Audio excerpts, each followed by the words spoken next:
And the chair now recognizes the gentle lady from Massachusetts, Ms. Pressley.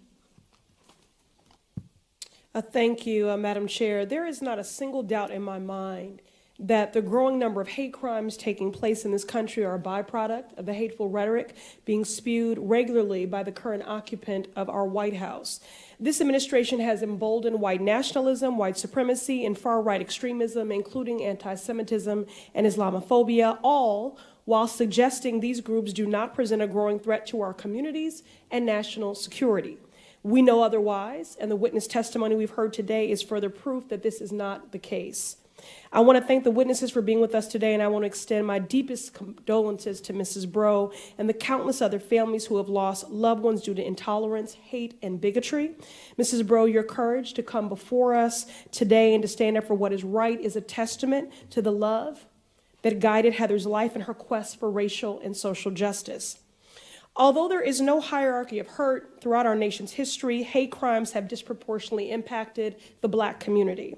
Since 1995, Black Americans have been victims of 66% of all racially motivated hate crimes. The numbers don't lie. Black Americans continue to find themselves at the greatest risk.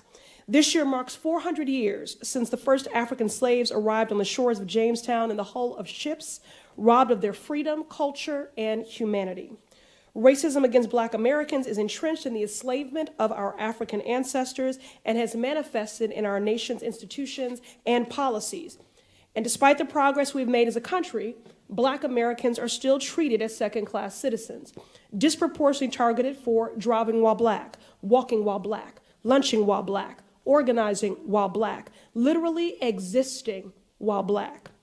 In 2017, an FBI intelligence assessment leaked identifying quote-unquote Black identity extremists as a prime threat to law enforcement officers. To be clear here, the FBI was tracking peaceful protesters while advising local law enforcement agencies that these groups were a violent threat.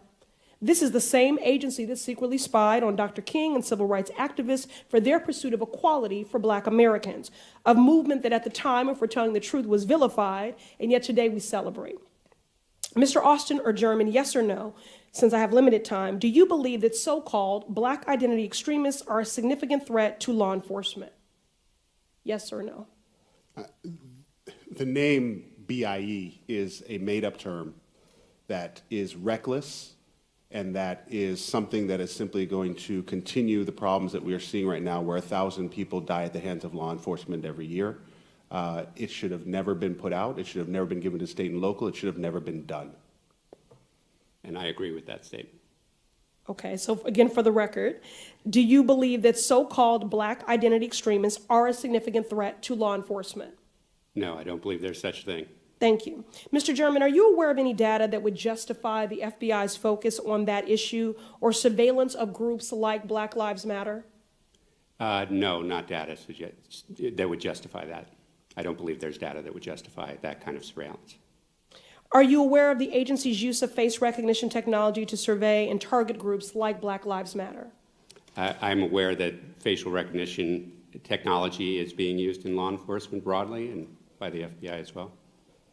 And at a time when Black Americans are 3 times more likely to be killed by police, a document like the FBI's intelligence assessment is not just misleading, it is reckless and dangerous. Mr. German, what do you see as the danger posed by the FBI's messaging on so-called Black identity extremists?